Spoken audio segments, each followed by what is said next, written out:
Hello guys, welcome back to our YouTube channel. दोस्तों, क्या आप सभी को पता है, जब से हमारी कंट्री को आज़ादी मिली है तब से आज तक किसी भी महिला को आज तक फांसी नहीं मिली।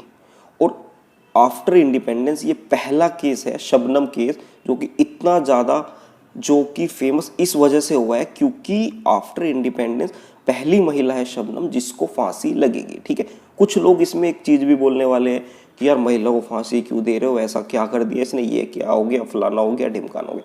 लेकिन कोई भी जजमेंट आप खुद अपनी आपसे करने से पहले केस के फैक्ट जान लो कि उसने एक्चुअल में किया गया था जो उसको फांसी की सज़ा मिल रही है, देन डिसाइड करना कि उसको मिलनी चाहिए या नहीं। मिलेगी तो है, क्योंकि राष्ट्रपति के यहाँ पे उन्होंने क्षमा याचिका, जो आपको पता होगा मर्सी पिटीशन जो होती है वो की थी, वो भी उनकी रिजेक्ट हो चुकी, तो उनको फांसी तो कन्फर्म है होगी। क्योंकि आपको इस बारे में मैं कंप्लीटली बताऊंगा कि जो भी आपकी प्रेसिडेंट की पावर है या गवर्नर की पावर है, आपकी जो भी मर्सी पिटीशन को लेके जो भी है, आपकी जो प्रेसिडेंट की आर्टिकल 72 में है जो ये पावर दी हुई है, बाकी गवर्नर की आर्टिकल 161 में। ठीक है दोस्तों, मैंने यहाँ पे इसमें अपने बस पूरा नोट किया हुआ है कि मैं आपको कंप्लीटली केस फैक्ट बता सकूँ, देन आप इजीली जज कर सके कि एक्चुअल में हुआ क्या था। ठीक है, मैं आपको बताता हूँ कि सबसे पहली बात, ये यूपी के अमरोहा का केस है। ठीक है, इसमें एक आपकी ये है पार्टी, क्या बोलते हैं इसको, शबनम, और इसका एक बॉयफ्रेंड था सलीम।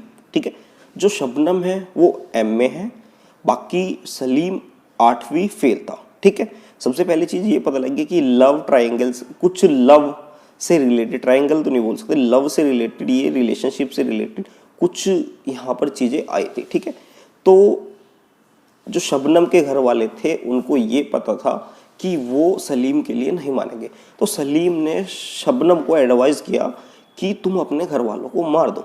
ठीक है, तो शबनम ने क्या किया, अपने घर वालों को रात के टाइम नींद की गोलियां दी। ठीक है, और सलीम से मिलने चली गई। सलीम ने उसको इस चीज़ के लिए फिर से मोटिवेट किया कि तुम अपने घर वालों को मार दो, तभी हमारी शादी हो सकती है। ठीक है, देन उसने घर आने के बाद जब वो आई, देखा कि सब के सब सो रहे। उसके घर में उस टाइम पे 7 लोग थे, उसके पेरेंट्स, मम्मी पापा, उसके 2 भाई, एक भाभी, एक उसका भतीजा था और एक उसकी मौसी की बेटी आई हुई थी। ठीक है, तो वो सब उस टाइम पे नींद की गोली ली हुई थी उन्होंने, तो सब सोए हुए थे। तो उसने कुल्हाड़ी से उन सबको मार दिया। और उसको सलीम ने ये भी एडवाइस किया था उस टाइम पे कि जब तुम ये सब कर दो तो चिल्लाने लगना कि किसी ने मेरे घर वालों को आके मार दिया। ठीक है, स्टार्टिंग में इनिशियल लेवल पे पुलिस आई, उन्होंने वेरिफिकेशन किया, देखा कि जो भी होता है वहाँ पे उन्होंने इन्वेस्टिगेशन किया, देखा तो उन्हें एक बार को लगा कि ये पॉसिबल नहीं है कि अकेली लड़की इतने लोगों को मार दे। फिर वो जैसे वो इस केस में आगे बढ़े, उन्हें पता लगा कि शबनम प्रेग्नेंट है। और जब उन्होंने देखा कि शबनम अभी अनमैरिड है और प्रेग्नेंट है, तो उन्होंने इन सब चीज़ों को लिंक करना शुरू किया। देन शबनम ने खुद ही ये कबूल कर लिया कि उसने ये सब किया है। ठीक है, उसने डिस्ट्रिक्ट कोर्ट में उसको फांसी मिली, हाई कोर्ट में उसको फांसी मिली, इवन सुप्रीम कोर्ट ने उसको फांसी दे दी। तो इसी बीच में जब वो प्रेग्नेंट थी तो उसका एक बेबी हुआ, उसका नाम था ताज रखा उन्होंने। ठीक है, तो उन्होंने उसके थ्रू एक मर्सी पिटीशन राष्ट्रपति के नाम लिखवाई। उसका मेन मोटिव ये था कि एक बच्चा छोटा है, वो बिना माँ के अकेला रह जाएगा, तो आप इसको क्षमा याचिका या फिर इसकी फांसी को कन्वर्ट कर दो उम्र कैद में, या फिर इसको रोक दो किसी तरीके से। ठीक है, उनकी ये थी मेन पिटीशन।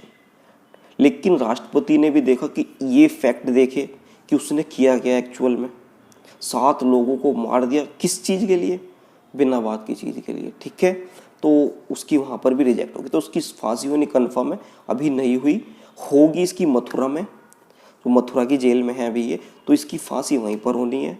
इसकी फांसी के लिए पवन जल्लाद को ऑलरेडी बुला लिया गया है कि वही इनको फांसी देंगे। ठीक है दोस्तों, ये है कंप्लीट जो फैक्ट है। ठीक है, अब हम बात कर लेते हैं कि अभी हमने इस बीच में बात की कि प्रेसिडेंट की पावर होती है कि वो फांसी की सज़ा को रोक सकते हैं। ठीक है, इसके साथ में मैंने गवर्नर की पावर के बारे में भी बात की। अब मैं आपको बताता हूँ कि एक्चुअल में प्रेसिडेंट को ये पावर कहाँ से मिलती है? जो प्रेसिडेंट होते हैं ये तीनों सेनाओं के हेड होते हैं, ठीक है, और इनकी पावर सबसे ऊंची मानी गई है हमारे देश के अंदर, क्योंकि यही सिर्फ एक ऐसी पोजीशन है जहां पर आप एक फांसी की सजा तक को रोक सकते हो, ठीक है। इसमें अपनी क्षमा याचिका दे अगर किसी को भी मर्सी पिटिशन राष्ट्रपति के यहाँ पर कोई भी बंदा अगर अप्लाई करता है, उसको कोई भी सजा, उसकी ऐसा नहीं है कि सिर्फ फांसी की सजा के लिए ही मर्सी पिटिशन होती है। इसमें यह भी होता है कि आपको नॉर्मल ट्रायल पे हो, अभी आपका केस चल ही रहा है, तो आप उसके राष्ट्रपति के पास लिख सकते हो एप्लीकेशन की आप मेरा ये केस अपने जेन्युइन फैक्ट देकर कि ये आपका रिजेक्ट हो जाना चाहिए। बाकी किसी की सज़ा ज़्यादा है वो कम के लिए भी राष्ट्रपति के यहाँ पर अपनी एप्लीकेशन दे सकते हैं, ठीक है। ये पावर आर्टिकल 72 से आती है प्रेसिडेंट के पास, ठीक है। तो प्रेसिडेंट ऐसा तो है नहीं कि वो हर फैक्ट के बारे में जानते हैं या फिर उन्हें एक चीज़ का डीपली मतलब पता होगा, तो ये इसके लिए उनकी एडवाइजरी होगी होम मिनिस्ट्री की। तो होम मिनिस्ट्री की कंसल्टेशन, एडवाइजरी और उनको साथ में लेकर ही वो किसी की फांसी की सज़ा के ऊपर कोई भी एक्शन ले सकते हैं कि उसको माफ़ करना है या कन्वर्ट करना है या फिर उनका केस ही डिसमिस करना है, ठीक है दोस्तों। तो आर्टिकल 72 में होम मिनिस्ट्री की एडवाइजरी से प्रेसिडेंट को पावर मिली है कि वो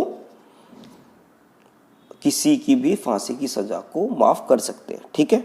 मेनली आर्टिकल 72 में 5 तरह की पावर उनके पास में है, ठीक है। मैं आपको बताता हूँ। पहली है उनकी पार्डन, जिसमें मैं अपने यहाँ पर लिखा हुआ, मैं आपको एक बार कंप्लीटली बता देता हूँ। उसको क्षमा बोलते हैं हिंदी में।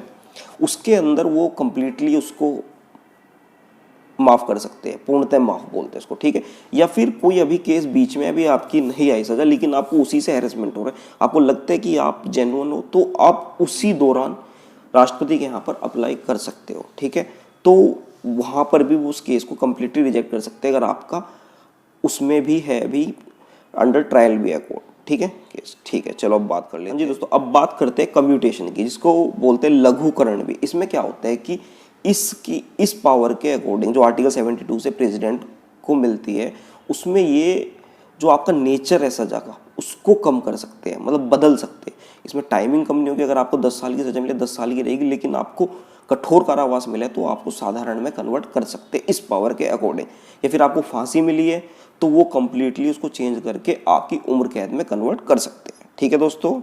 फिर आता है आपका तीसरी जो पावर है। इनको 5 पावर मिली है, मैं बता रहा हूँ।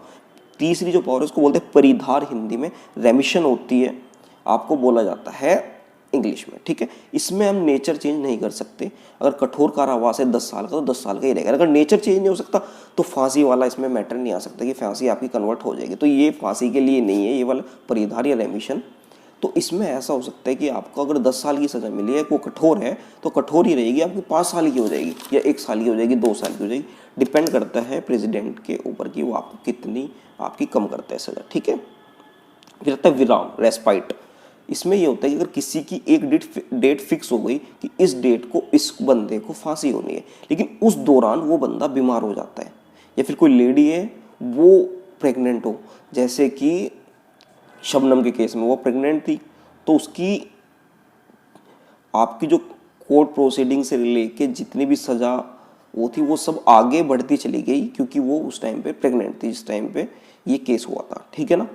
तो हेल्थ इशू, जैसे किसी को कोरोना हो जाए, बीच में उसकी फांसी की डेट आ गई लेकिन उसको कोरोना हो गया, लेकिन वो जब तक ठीक नहीं होगा तब तक उसको फांसी नहीं दी जाएगी। ऐसे नहीं है कि वो कोरोना है, बीमार पड़ा है और उसको उठा के फांसी पे टांग दिया, ऐसा नहीं होता, ठीक है। ये रेस्पाइट में आता है। अगर आपके साथ किसी के साथ में ऐसी सिचुएशन है तो वो यहाँ पे इस प्रेसिडेंट के पास में एप्लीकेशन दे के इस चीज़ को यहाँ से एक विराम ले सकते हैं, रेस्पाइट भी बोलते हैं इसको, ठीक है। अब इसको बोलते हैं परिविलंबन, रिप्रिव, अस्थायी रोक, ठीक है। इसमें एक स्टे मिल जाता है कुछ समय के लिए। मैं इसका एग्जैक्ट वो नहीं, प्रोनाउंसिएशन नहीं समझ में आ रहा कि मेरे को एक्चुअल में है क्या। परिविलंबन बोलते हैं इसको वैसे हिंदी में, ठीक है ना। कभी आप ये जज करने लगो इसी चीज़ को कि यार ये कैसे बोल रहा है, इसको पता तो है नहीं खुद भी, लेकिन मेरा मेन मोटिव है आपको चीज़ें बताना, आपको पता होनी चाहिए, ठीक है। इसमें अस्थायी रोक लगती है। जैसे किसी की फांसी है कि आपकी इस डेट को फांसी होनी, गवर्नमेंट ने अभी कहा, प्रेसिडेंट ने कि अभी नहीं होगी, मतलब कोई डेट नहीं दी लेकिन इन्होंने रोक लगा दी। तो उस टाइम के उस दौरान वो 1 साल के लिए, 2 साल के लिए, 1 दिन के लिए, 2 दिन के लिए, जितने दिन के लिए उस टाइम पे उसको रोक लगी रहेगी। लेकिन जैसे ही प्रेसिडेंट का ऑर्डर आया कि हमारी रोक हट गई है, हमारी जो ये स्टे था ये हट चुका है, उसके बाद कोर्ट डिसाइड करेगी अब किस डेट को इसको फांसी होनी चाहिए। ठीक है दोस्तों, अब बात कर लेते हैं जो कि आपका आर्टिकल 72 और आर्टिकल 161 में डिफरेंस क्या है। ठीक है, आर्टिकल 72 में प्रेसिडेंट के पास पावर है कि वो आपकी, मतलब मेनली 2 चीज़ों का डिफरेंस है। पावर गवर्नर के पास भी होती है, जो राज्यपाल होते हैं आपके स्टेट का, उनके पास भी पावर होती है कि वो आपकी सज़ा कम कर दे। लेकिन डिफरेंस कहाँ पे आ जाता है कि प्रेसिडेंट के पास में 2 एक्स्ट्रा पावर है, मतलब वो सारी सज़ाएं कम नहीं कर सकते राज्यपाल, वो प्रेसिडेंट हर सज़ा कम कर सकते हैं। वो 2 एक्स्ट्रा पावर क्या है, एक तो फांसी की सज़ा को रोक सकते हैं प्रेसिडेंट, राज्यपाल नहीं रोक सकते। ठीक है, दूसरी चीज़ जो ये सैन्य न्यायालय होते हैं ना आपके, ये कोर्ट मार्शल, किसी सैनिक ने के साथ मतलब कुछ उनकी जो कोर्ट होती है वो अलग होती है, अगर उनसे रिलेटेड कुछ भी होगा तो वो कोर्ट मार्शल में, यानी कोर्ट उनकी अलग है। ठीक है, तो उसमें इंटरफेयर नहीं कर सकते राज्यपाल, गवर्नर है उसमें इंटरफेयर नहीं कर, लेकिन राष्ट्रपति वहाँ भी कर सकते हैं। वो क्यों कर सकते हैं, क्योंकि वो तीनों सेनाओं के हेड है।